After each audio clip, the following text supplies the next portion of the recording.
What a treat for everyone today. We have a very special guest. But first, let me start. I'm looking good, feeling good, loving life. I hope you can say the same. Today, our guest.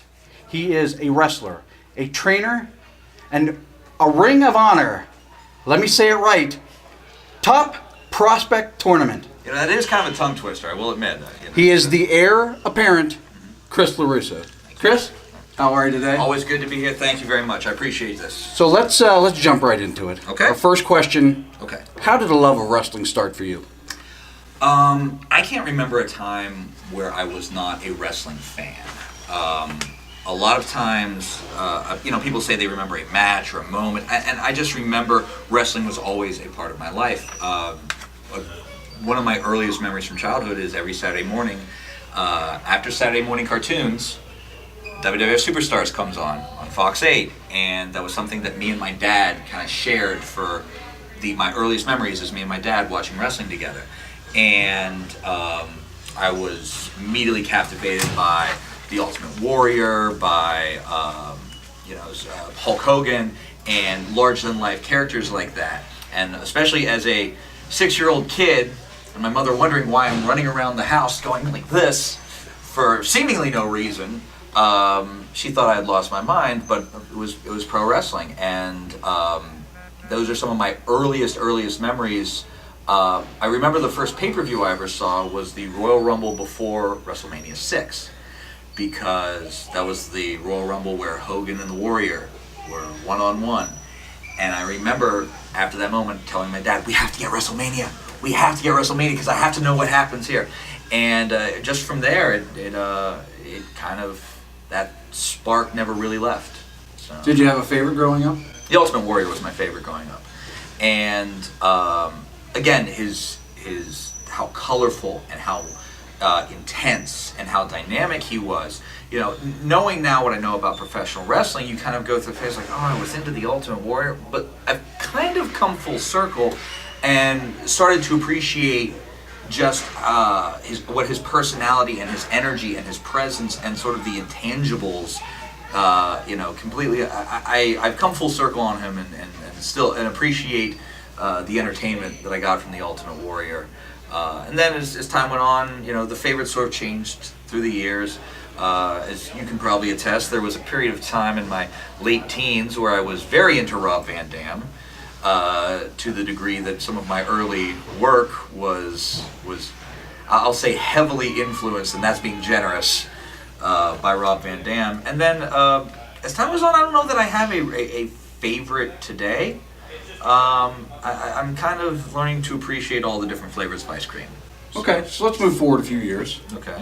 I know the story, but let's tell everyone else. Sure. How do you go from being a wrestling fan? Well, let's back up 1 second. Okay. How did you find out about independent wrestling? I saw, I believe it was a poster, that there was going to be a show in Altoona, Pennsylvania, at the Frankstown Armory, where Hollidaysburg's own Too Hard to Handle Matt Vandal was going to be on the show. And that was the first time something clicked in my mind that wrestlers didn't... There was not an actual place called Parts Unknown where wrestlers were bred and made and created, that wrestlers could come from as close as Hollidaysburg.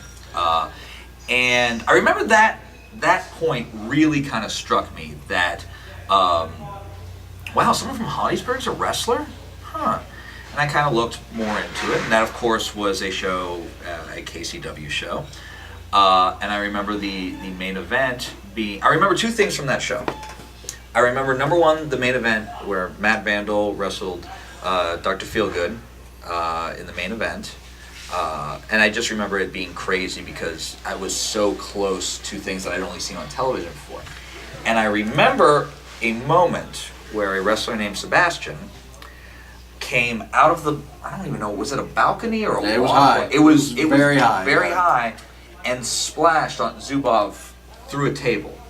And I was maybe 8 feet away. Way closer than I should have for your insurance purposes. But you got away with a lot back then. Yeah. But I remember just that it was so close and you could feel the energy and the intensity and the crowd. You could feel the sort of the surges of emotion in the crowd, and I just said, I got to do this. I got to do this, and I think it was I did my senior project on pro wrestling, which is how we got introduced, and pretty soon I was at every show, trying to figure out some way to get in the door, and finally I just bit the bullet and started training. So you mentioned Matt Vandal. Mm-hmm. You mentioned Sebastian. Mm-hmm. I mean, would you count some of those guys as your early independent favorites? Certainly, Matt Vandal was. I remember and I mean, I know that Matt Vandal may have been lost to the sands of time for most fans these days, but Matt Vandal was a big dude who could really athletic. 6'4", yeah, 280. 280, and he moved like a man much lighter than he was. I mean, he was doing dives, he was doing spinning back kicks, and he was a hell of an athlete, had a good look. I remember the Altoona crowd was really taken with him. Like, he was very popular in those early days, and I think it was sort of just that someone that big could move like that and do that. That was certainly something that was impressive. Sebastian, I was, again, was an amazing athlete, especially in those days. He was, so good. So yeah, those were some guys and beyond KCW, I was not as big of an independent, an overall independent. I didn't really get an eye for Ring of Honor until much later in my career, and so my exposure to wrestling was WWE at the time. Yeah, it would have been WWE at the time. Impact and KCW. So that was it wasn't until later that, Chris Daniels, AJ Styles, Kazarians, the guys like that who were kind of tearing it up, throughout the independents at that point, even got on my radar. So, it's a lot of local influence. How did you go from, being a fan of wrestling to say, okay, I think I can do this?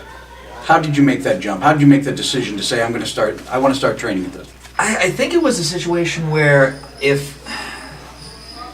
I felt like I had to try it. I felt like if I would have just sat back, and I would have always wondered, like, I wonder if I was good enough to do that. Or I wonder if I did have the personality, or I wonder if I could, how good could I have been? And I mean, even after getting into wrestling, looking back, you kind of wonder, like, man, if a few things had changed, if I had had a different mindset, if I had had a different approach, if I had chosen path A instead of path B, how good could I have been? And sometimes that fear of doing that is great because it drives you and it makes you, get out of your comfort zone and try something. And sometimes I feel like it's not that great if you spend too much time thinking backward. If you think backwards like that, I don't think it's good. But if you look forward and you're like, path A or path B, get out of your comfort zone. Always get out of your comfort zone. The worst thing you can say is you tried. What were your initial memories of when you first started training? I remember the drive because I would meet a wrestler by the name of Dave Daniels in Altoona. I think he was the only other person who actually lived in Altoona. Everyone else was Tyrone or Clearfield, or they were kind of some other parts of Central PA. So I'd meet him at Lowe's. We'd drive up. We'd get off the main drag into Warrior's Mark. Was that the name of that? Was that one? Yeah. I mean, we'd go down this windy back road to the Red Barn. Big Red Barn, yeah. Big Red Barn. A giant teddy bear in the corner, a trampoline in the center of the room, and pushed way in the corner, like shoved as far away from everything else as humanly possible, was a wrestling ring.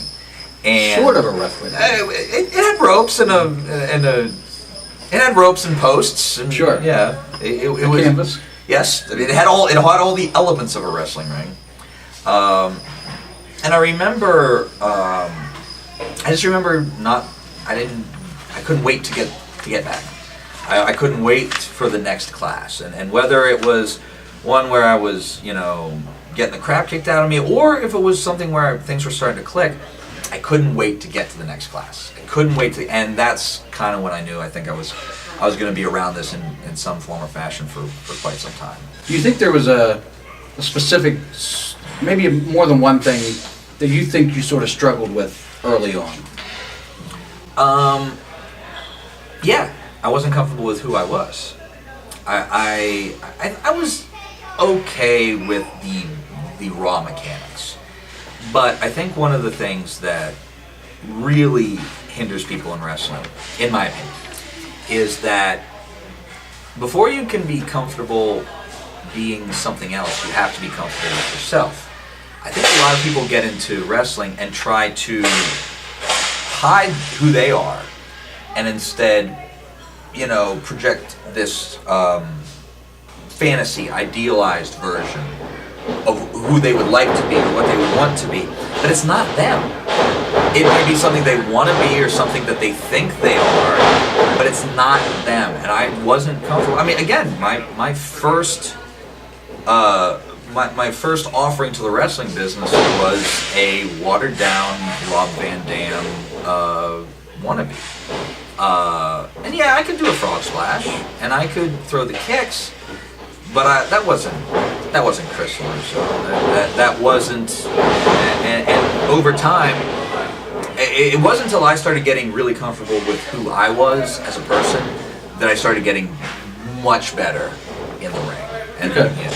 So anybody that wouldn't know, Yeah. in real life, outside of wrestling, you are an attorney. You went to law school. Yes. Spent all that time. Mm-hmm. You started training when you were 18. Yes. I cannot imagine the pushback that you got from your parents. Sure you can. I think you heard some of it. I did hear some of it, but I didn't hear all of it. Yeah. How did you overcome that? I think that my dad always supported it, at least as a. I remember he told me that there was this line that he thought of, and I'm going to misquote it, but one of the Beatles' parents, I think, said, the guitar is good for fun, but you'll never make a living out of it. And I think my dad had a similar, the wrestling's good for fun, Chris, but as long as you stay in law school, I'm not, as long as you've got plan B, I'm relatively cool with it. My mother's always been very concerned that I would be injured, and that she saw all she saw was the physical danger. She didn't see the entertainment, the friendships that you make, the adventure. She didn't see. All she saw was the potential for harm, and so it was very hard for her. And in fact, I'm not sure if you remember this, but the first match that my mother ever attended was a match where I was injured. I do remember it well. A wrestler came off with a flipping leg drop and overshot and just crushed my nose.